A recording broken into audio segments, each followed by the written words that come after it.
उसकी भी मैं चर्चा करना चाहता हूं। और वो ज्वलंत विषय समान नागरिक संहिता, यूनिफॉर्म सिविल कोड, ये विषय भी संविधान सभा के ध्यान बाहर नहीं था।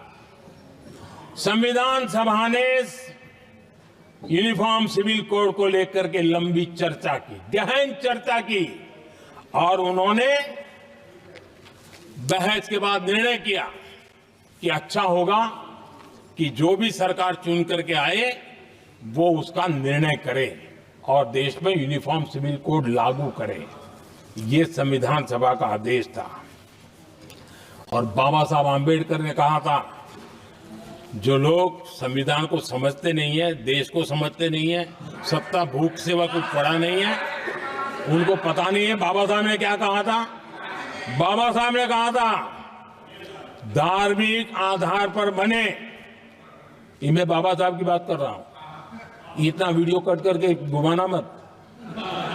आदरणीय सभापति जी, बाबा साहब ने कहा था, धार्मिक आधार पर बने पर्सनल लॉ को खत्म करने की बाबा साहब ने जोरदार वकालत की थी। उस समय के सदस्य के.एम. मुंशी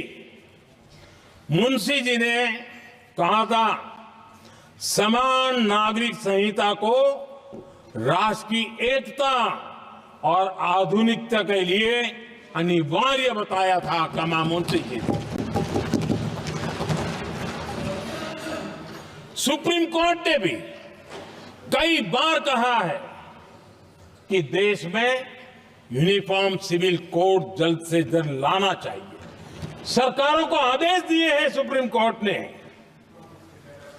और उसी संविधान की भावना को ध्यान में रखते हुए, संविधान निर्माताओं की भावनाओं को ध्यान में रखते हुए, हम पूरी ताकत से लगे हुए हैं सेक्युलर सिविल कोड की।